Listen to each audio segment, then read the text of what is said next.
இறை இயேசுவில் பிரியமுள்ள மாதா தொலைக்காட்சியின் அனைத்து நிகழ்ச்சிகளையும் ஆவலோடு பார்த்து கொண்டிருக்கிற அன்பு நேயர்கள் அனைவருக்கும் இனிய இரவு வணக்கம். இன்று உங்களுடைய வேலைகள் அனைத்தையும் முடித்துவிட்டு உறங்கச் செல்வதற்கு முன்பாக இந்த குட் நைட் டாக் நிகழ்வுக்காக நீங்கள் காத்து கொண்டிருப்பீர்கள் என்று நினைக்கிறேன். இன்றும் ஒரு அருமையான சிந்தனையைத்தான் நான் உங்களோடு பகிர்ந்து கொள்ள ஆசைப்படுகிறேன். கடவுளால் படைக்கப்பட்ட நம் ஒவ்வொருவருக்கும் ஒவ்வொரு விதமான அடையாளம் இருக்கின்றது. அதுதான் நாம் யார் என்று மற்றவர்களுக்கு நம்மை வெளிப்படுத்துகிறது. தமிழர்களாகிய நம்மை ஒவ்வொருவருக்கும் அடையாளப்படுத்துவது நமது பண்பாடும் கலாச்சாரமும் என்று சொன்னால் அது மிகையாகாது. பண்புடையவர்களால் தான் இந்த உலகத்தில் இன்னும் பசுமை நிறம் தெரிகிறது. இல்லையென்றால் அது என்றோ கருகி சருகாகி போயிருந்திருக்கும். பண்புடையார் பட்டுண்டு உலகம் அது இன்றேல் மாண்புக்கு மாய்வது மண் என்கிறது குறள். யாதும் ஊரே யாவரும் கேளீர் என்று சொல்லும் பண்பாட்டின் சிகரமாய் திகழ்ந்து வரும் நாகரீகம் நமது தமிழர் நாகரீகம்.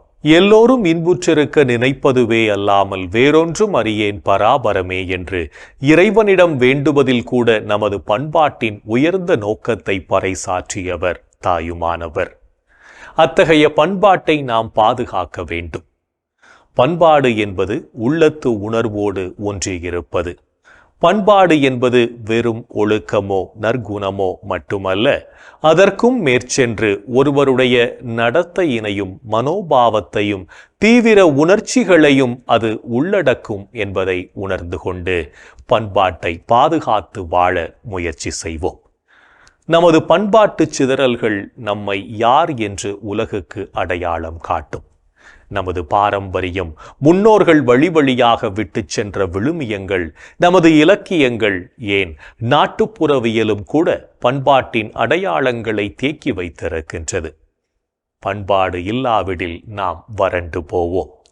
போராட்டங்களில் நாம் காணாமல் போவோம். எனவே பண்பாடு என்னும் வேர்பிடித்து வளர்ந்தால்தான் மானுட மரம் தழைத்து செழித்து கனி கொடுக்கும் என்பதை புரிந்து கொண்டு வாழ்வோம். மாமரம் தனது அடையாளத்தை இழந்து மாதுள மரத்தின் போர்வையை போர்த்தி கொண்டால் என்ன பழம் பழுக்கும்? மாதுளம் பழமா? பண்பாட்டு அடையாளங்களை இழப்பதும் அடுத்த அடையாளங்களை போர்த்தி கொள்வதும் அவலம்தான். அறிவில் குறைபட்டு கனிவில்லாமல் நாம் நடந்து கொள்ளும் போது நாம் இழப்பது அடையாளத்தை என்பதை உணர்ந்து கொண்டு நமது பண்பாட்டு சாயலை இழக்காதிருப்போம். பள்ளி அலுவலகம் விட்டு களைத்து வரும் பிள்ளைகளுக்கும் கணவனுக்கும் சூடாக டிஃபன் செய்து வைத்து காத்திருக்கும் நிலை மாறி இன்ஸ்டன்ட் இடியாப்பம், புட்டு, இட்லி மாவு வைத்து கொண்டு சீரியல் பார்த்து கொண்டே சீனிக்கு பதிலாக உப்பும் தட்டுக்கு பதிலாக தரையிலும் பரிமாறும் நிலை நம்மில் நிகழ்ந்து கொண்டுதான் இருக்கிறது. லண்டன் ஆக்ஸ்போர்ட் பல்கலைக்கழக நூலகத்தில் 2 ஹீரோக்கள் படம், அம்பேத்கர் மற்றும் ஆப்ரஹாம் லிங்கன்.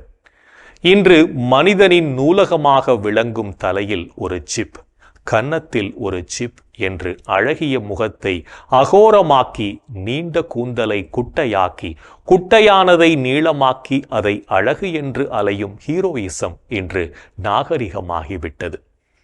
நாம் எங்கே சென்று கொண்டிருக்கிறோம் என்ற கேள்வியை நமக்குள்ளே கேட்டு பார்க்க வேண்டும். நமது பண்பாட்டு சாயலை நாம் பாதுகாத்தால் மட்டுமே வரும் தலைமுறையும் அதனை பாதுகாக்கும் என்பதை உணர்ந்தவர்களாய் செயல்படுவோம்.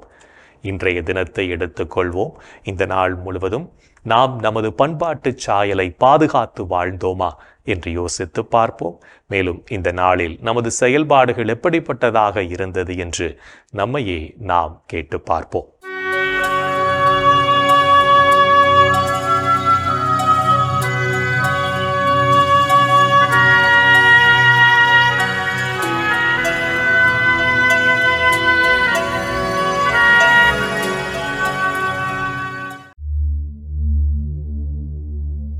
இன்று நீங்கள் கடவுள் செய்த அரும் செயல்களுக்கு நன்றி கூறினீர்களா?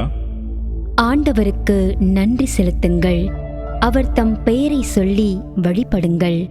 அவர் தம் செயல்களை மக்களினங்கள் அறிய செய்யுங்கள். கடவுளது இரக்கத்தை இன்றைய தினம் நீங்கள் உணர்ந்து கொண்டீர்களா? மனிதர் விரும்புவதாலோ உழைப்பதாலோ எதுவும் ஆவதில்லை. கடவுள் இரக்கம் காட்டுவதாலேயே எல்லாம் ஆகிறது. இன்று நீங்கள் அனைவருடனும் நல்ல நட்பு கொண்டு வாழ்ந்தீர்களா?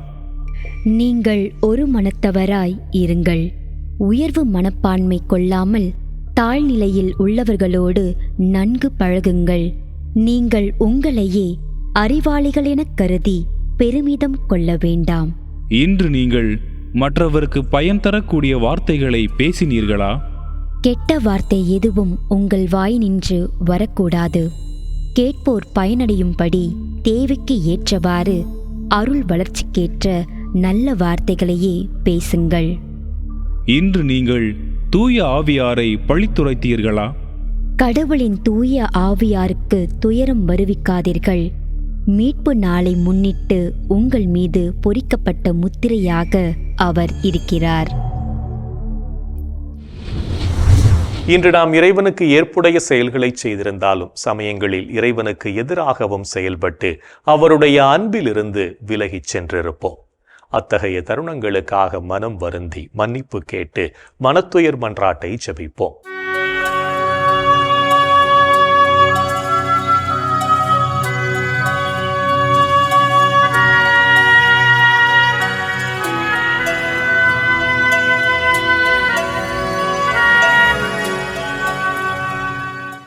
எல்லாம் வல்ல இறைவனிடமும் சகோதர சகோதரிகளே உங்களிடமும் நான் பாவி என ஏற்றுக்கொள்கிறேன்.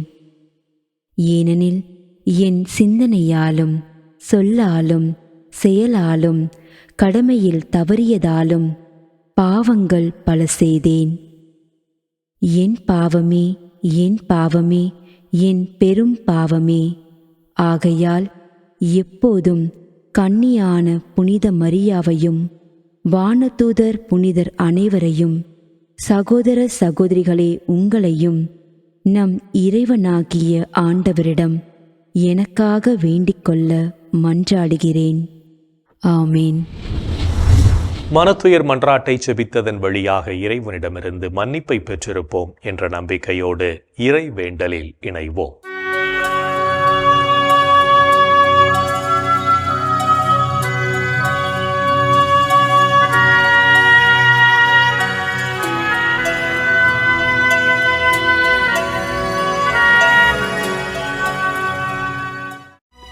இறைவா இறைவா எமக்கு துணை புரிய வாரும். ஆண்டவரே எமக்கு துணை புரிய விரைந்து வாரும்.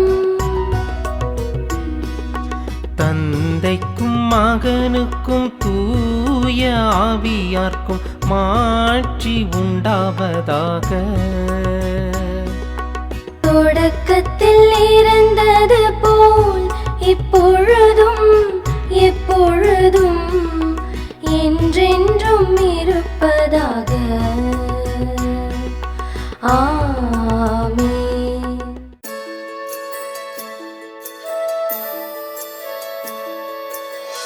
போயது பொழுது புகுந்தது இரவு, தூயனை உனது பொன்னடி தொழுதோ. நேயமையெல்லாம் ஏதமும் நீக்கி நீயமையாண்டு காத்தருளையா. கனவுகள் துயில் வழி காணுதல் வேண்டாம், கனவிருள் பூதமும் கண்ணுரல் வேண்டாம். சினமுறு பகைவர் முரணலாம் வெல்வார், ஈனமும் உடலில் அணுகிடாது அருள்வார். ஆதியம் தந்தாய் அருள் புரிவீரே, அமலன மகனே அருள் புரிவீரே. ஜோதியே உருவாம் தூயாவியாரே, தொழுதனம் உமதடி அருள் புரிவீரே. ஆமென் ஆமென் ஆமென்.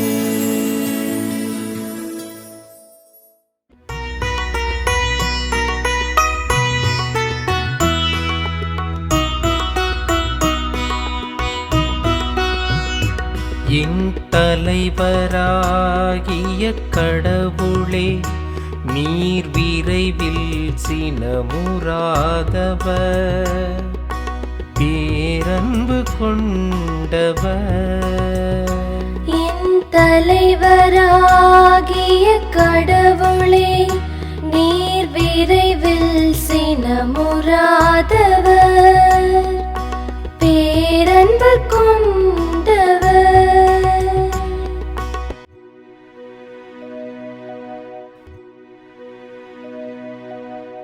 ஆண்டவரே, எனக்கு செவிசாய்த்து பதிலளியும், ஏனெனில் நான் எளியவனும் வறியவனும் மாவே. என் உயிரை காத்தருளும், ஏனெனில் உம் மீது நான் பற்றுடையவன், உம் அடியானை காத்தருளும். நீரே என் கடவுள், உம்மீது நான் நம்பிக்கை கொண்டுள்ளேன். என் தலைவரே, எம்மேல் இரக்கமாயிரும். ஏனெனில் நாள் முழுவதும் உம்மை நோக்கி மன்றாடுகிறேன். உம்மடியானின் மனதை மகிழச் செய்யும்.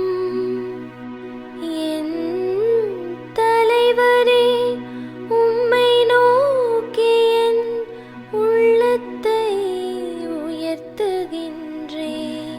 ஏனெனில் என் தலைவரே, நீர் நல்லவர், மன்னிப்பவர், உம்மை நோக்கி மன்றாடும் யாவருக்கும் பேரன்பு காட்டுபவர். ஆண்டவரே, என் வேண்டுதலுக்கு செவிகொடும், உம் உதவியை நாடும் என் கூக்குரலை கேட்டருளும். என் துன்ப நாளில் உம்மை நோக்கி மன்றாடுவேன். நீரும் எனக்கு பதிலளிப்பீர். என் தலைவரே, தெய்வங்களுள் உமக்கு நிகரானவர் எவருமிலர். உம் செயல்களுக்கு ஒப்பானவை எவையுமில்லை. என் தலைவரே, நீர் படைத்த மக்களினத்தார் அனைவரும் உம் திருமுன் வந்து உம்மை பணிவர். உமது பெயருக்கு மாட்சி அளிப்பர். ஏனெனில் நீர் மாட்சி மிக்கவர், வியத்தகு செயல்கள் புரிபவர். நீர் ஒருவரே கடவுள். ஆண்டவரே, உமது உண்மைக்கேற்ப நான் நடக்குமாறு உமது வழியை எனக்கு கற்பியும். உமது பெயருக்கு அஞ்சுமாறு என் நெஞ்சை ஒருமுகப்படுத்தும். என் தலைவரே, என் கடவுளே, என் முழு இதயத்தோடு உம்மை புகழ்வேன். என்றென்றும் உமது பெயரை மாட்சிப்படுத்துவேன். ஏனெனில் நீர் என் மீது காட்டிய அன்பு மிகப் பெரியது. ஆழமிகு பாதாளத்தினின்று என்னுயிரை விடுவித்தீர். இறைவா, சிறு குற்றோர் எனக்கெதிராய் எழுந்துள்ளனர். கொடியோர் கூட்டம் என் உயிரை பறிக்க பார்க்கின்றது.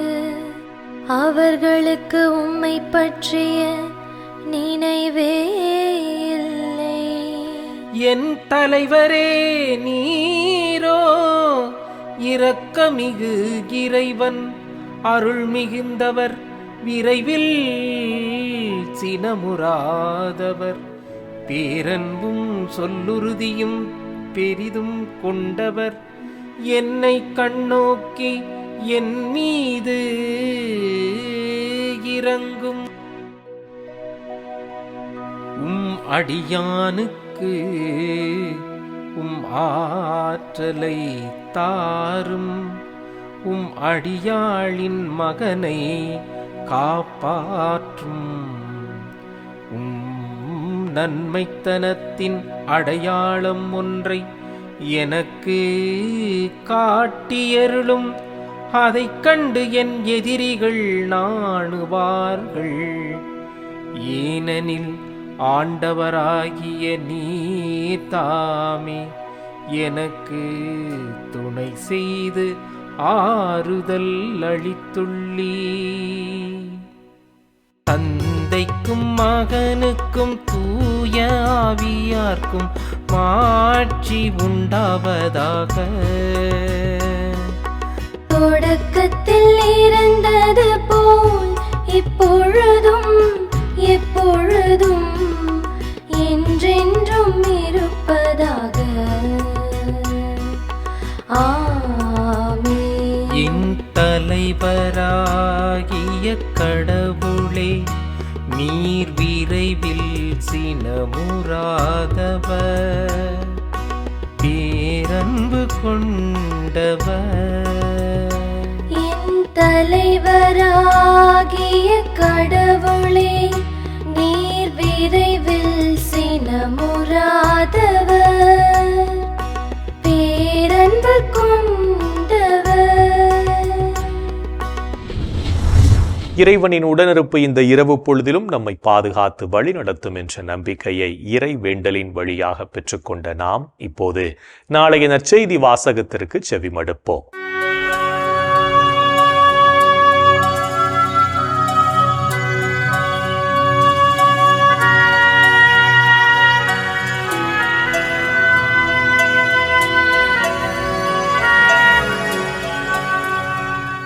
நாளைய திருப்பலி வாசகங்கள். முதல் வாசகம் திருத்துதர் பேதுரு எழுதிய 2ஆம் திருமுகத்திலிருந்து வாசகம். அதிகாரம் 3, இறை வார்த்தைகள் 12 முதல் 15 மற்றும் 17 முதல் 18. பதிலுரை பாடல். திருப்பாடல் அதிகாரம் 90, இறை வார்த்தைகள் 2 முதல் 4, 10, 14 மற்றும் 16. மார்க்கு எழுதிய தூய நற்செய்தியிலிருந்து வாசகம்.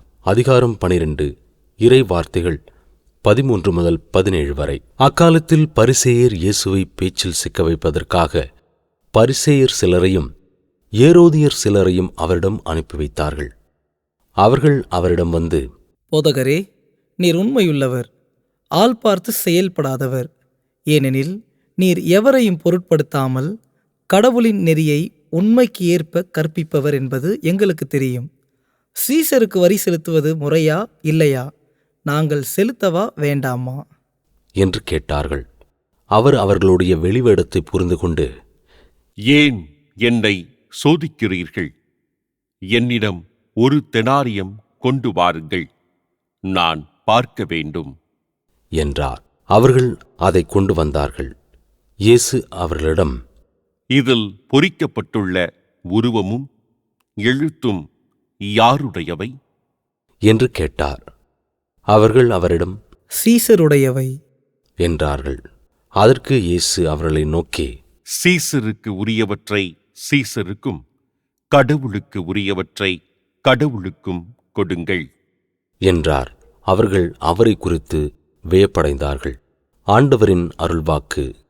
கிறிஸ்துவே உமக்கு புகழ். ஆண்டவரே, உம் கையில் என் உயிரை ஒப்படைக்கின்றே. ஆண்டவரே, உம் கையில் என் உயிரை ஒப்படைக்கின்றேன். உண்மையின் ஆண்டவராகிய கடவுளே, எம்மை மீட்டவர் நீரே. ஆண்டவரே, உம் கையில் என் உயிரை ஒப்படைக்கின்றேன். தந்தைக்கும் மகனுக்கும் தூய ஆவியார்க்கும் மாட்சி உண்டாவதாக. ஆண்டவரே உம் கையில் என் உயிரை ஒப்படைக்கின்றேன். நாம் ஒவ்வொருவரும் உண்மையை கடைபிடித்து அதன் வழியில் நாளும் பயணித்து வாழவும் இறையாட்சியின் மதிப்பீடுகளை நமதாக்கவும் அழைப்பு விடுக்கும் இயேசுவின் குரலுக்கு செவிமடுத்து வாழ்வோம் என்ற சிந்தனையோடு சிமியோன் பாடலில் இணைவோம்.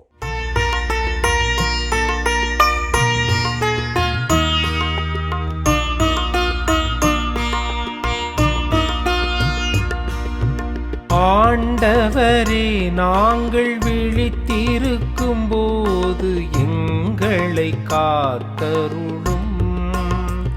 நாங்கள் தூங்கும் போது எங்களை பாதுகாத்தருளும். இதனால் கிறிஸ்துவோடு விழித்திருந்து அவரோடு அமைதியில் இளைப்பாறுவோம். அவரோடு அமைதியில் இளைப்பாறுவோம். ஆண்டவரே, உமது சொற்படி உம்மடியான் என்னை இப்போது அமைதியுடன் போகச் செய்கின்றீர். ஏனெனில் மக்கள் அனைவரும் காணுமாறு நீர் ஏற்பாடு செய்துள்ள உமது மீட்பை என் கண்கள் கண்டு கொண்டன. இம்மீட்பே பிற இனத்தாருக்கு வெளிப்பாடு அருளும் ஒளி. இதுவே உம் மக்களாகிய இஸ்ரவேலுக்கு பெருமை. இஸ்ரவேலுக்கு பெருமை. தந்தைக்கும் மகனுக்கும் தூய ஆவியார்க்கும் மாட்சி உண்டாவதாக. தொடக்கத்தில் இருந்தது போல் இப்பொழுதும் எப்பொழுதும் என்றென்றும் இருப்பதாக. ஆமென். ஆண்டவரே, நாங்கள் விழித்திருக்கும் போது எங்களை காத்தருளும். நாங்கள் தூங்கும் போது எங்களை பாதுகாத்தருளும். இதனால் கிறிஸ்துவோடு விழித்திருந்து அவரோடு அமைதியில் இளைப்பாறுவோம். அவரோடு அமைதியில் இளைப்பாறுவோம்.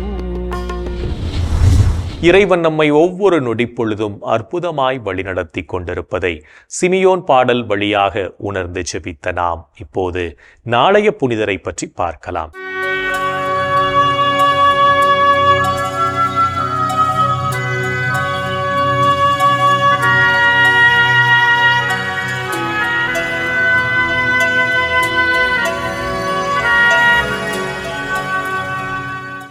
ஜூன் 2. புனித பிளென்டினா. ரோமை நாட்டில் பிறந்து அடிமையாக வாழ்ந்த பிளென்டினா ஆண்டவர் இயேசு கிறிஸ்துவை ஏற்றுக்கொண்டு கிறிஸ்தவரானார். அனுதினமும் திருப்பலியில் பங்கு கொண்டு திவ்ய நற்கருணையினை உட்கொண்ட பிளென்டினா ஆண்டவர் நற்கருணையில் உயிரோடு வாழ்கிறார் என்பதினை அறிவித்தார். கிறிஸ்துவினை மறுதலிக்க மறுத்த காரணத்தினால் பிரான்ஸ் நாட்டின் லியோன் என்ற இடத்தில் கிபி 177ஆம் ஆண்டு ரோமை பேரரசன் மார்க்கஸ் அரேலியஸினால் கைது செய்யப்பட்ட பிளென்டினா சிறையில் அடைக்கப்பட்டார். சிறையினில் பல்வேறு கொடுமைகளுக்கு ஆளான பிளென்டினா பேரரசன் மார்க்கஸ் அரேலியஸினால் கொடிய விலங்குகளுக்கு உணவாக நிறுத்தப்பட்டார். கொடிய விலங்குகள் பிளென்டினாவை உணவாக உட்கொள்ளாமல் அமைதியோடு நிற்க மீண்டும் சிறையில் அடைக்கப்பட்டார் பிளென்டினா. சிறையினில் பிளென்டினா தன் துன்பங்களை ஆண்டவருக்கு ஒப்புக் கொடுத்து ஜெபிக்க வானதூதர் அனுதினமும் நற்கருணையினை வழங்கி ஆறுதல் அளித்தார். பல்வேறு சித்திரவதைகளுக்கு பின்பும் கிறிஸ்துவை மறுதலிக்காத பிளென்டினா கிபி 177 ஆண்டு உயிரோடு தீயிலிட்டு படுகொலை செய்யப்பட்டு டைபர் ஆற்றில் வீசி எறியப்பட்டார். பல துன்பங்களை அனுபவித்து தன் இறுதி மூச்சு வரை ஆண்டவரை பற்றி பிடித்துக் கொண்டு அவரை மறுதலிக்காமல் தன் இன்னுயிரை விட்ட பிளென்டினாவை திரு அவை புனிதராக உயர்த்தி இளம் பெண்களுக்கு பாதுகாவலராக அறிவித்தது. புனித பிளென்டினாவின் திருவிழாவினை கொண்டாடுகின்ற நாம் பல்வேறு துன்பங்கள், பிரச்சனைகள் நம்மை சூழ்ந்து கொண்டாலும் மன உறுதியோடு அறவழியில் நடக்க உறுதியேற்று ஜெபிப்போம். புனிதர்கள் ஒவ்வொருவரும் தங்களது வாழ்க்கையின் மூலம் இறைவனுக்கு சான்று பகர்ந்து வாழ்ந்தவர்கள் என்பதை உணர்ந்தவர்களாய் நாமும் அவர்கள் வழியில் வாழ்ந்து இறை வழியில் பயணிப்போம் என்ற நம்பிக்கையோடு நாளைய தினம் நம்முடன் வாழும் சக மனிதர்களுக்கு மதிப்பு கொடுத்து வாழ்வோம். என் அன்புக்குரிய சகோதரனே, சகோதரியே, கடவுளுடைய அற்புதமான காரியங்களை எண்ணி பார்ப்போம். அவருடைய வல்ல செயல்களுக்காய் அவரை போற்றி புகழ்வோம். இன்றைய தினத்தில் நாம் எவ்வளவு அற்புதமாக வாழ்ந்திருக்கிறோம், இந்த நாள் முழுக்க நாம் எவ்வளவு மகிழ்ச்சியாக இருந்திருக்கிறோம், அத்தனையும் கடவுளினுடைய பராமரிப்பு. அவரை நாம் போற்றி புகழ்வோம். சிறப்பாக இந்த தினத்தில் நமது மனமாற்றத்திற்கு ஆட்சேபிப்போம். எங்கள் அன்பே உருவான இயேசு ஆண்டவரே, இதோ இந்த நாளிலே எங்களது மனமாற்றத்திற்கு ஆட்சேபிக்கிறோம். ஆண்டவரே இயேசுவே, மோட்சத்திலே மனமாற தேவையில்லாத 99 நீதிமான்களை குறித்து உண்டாகும் மகிழ்ச்சியை விட ஒரே ஒரு சகோதரன், ஒரே ஒரு சகோதரியுடைய மனமாற்றம் நமது வானக தந்தைக்கு அற்புதமான மகிழ்ச்சியை, அங்கு இருக்கின்ற மோட்சத்தில் இருக்கின்ற அத்தனை வானதூதர்களுக்கும் நிறைவான மகிழ்ச்சியை கொடுக்கும் என்று நீ சொல்லியிருக்கிறேன். ஆமேசுவே, இது ஒரு நாளிலே நாங்கள் மனம் மாற வேண்டும். எங்களது பாவ வாழ்க்கையிலிருந்து, எங்களது சுயநல வாழ்க்கையிலிருந்து, எங்களது பிறர் மீது அக்கறை இல்லாத வாழ்க்கையிலிருந்து நாங்கள் மனம் மாற வேண்டும் என்று எங்களுக்கு ஆசீர்வாதம் ஆண்டவரே. இதோ எங்களது வாழ்க்கையில் நாங்கள் மனம் மாறி உம்மையும் உமது அன்பையும் பிறர் மீது கொண்டிருக்கின்ற நாங்கள் அன்பையும் நாங்கள் ஒவ்வொரு நாளும் வெளிப்படுத்தி ஆண்டவரே உமது பிள்ளைகளாக, உமது சகோதரனாக, உமது சகோதரியாக வாழக்கூடிய ஆற்றலை, வல்லமை எங்களுக்கு தாரும் ஐயா. எங்கள் அன்பு தாயே, ஆரோக்கிய அன்னையே, எங்களது மனமாற்றத்திற்காக உமது அன்பு மகளிடத்தில் எங்களுக்காக பரிந்து பேசுங்கள் அம்மா. இந்த ஜபங்களையெல்லாம் எங்கள் ஆண்டவராகி இயேசுவே உமது வல்லமையான திருநாமத்தின் வழியாக உம்மை கெஞ்சி மன்றாடுகிறோம். ஆமென். என்றும் வாழும் உயிருள்ள இறைவன், தந்தை, மகன், தூய ஆவியார் நாம் அனைவரையும் நிறைவாக ஆசீர்வதிப்பாராக. ஆமென்.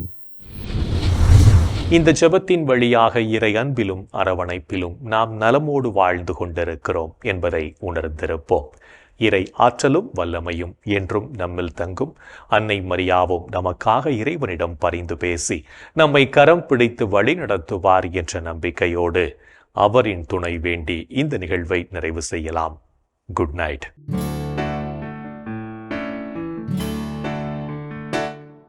மன்னக மீட்ப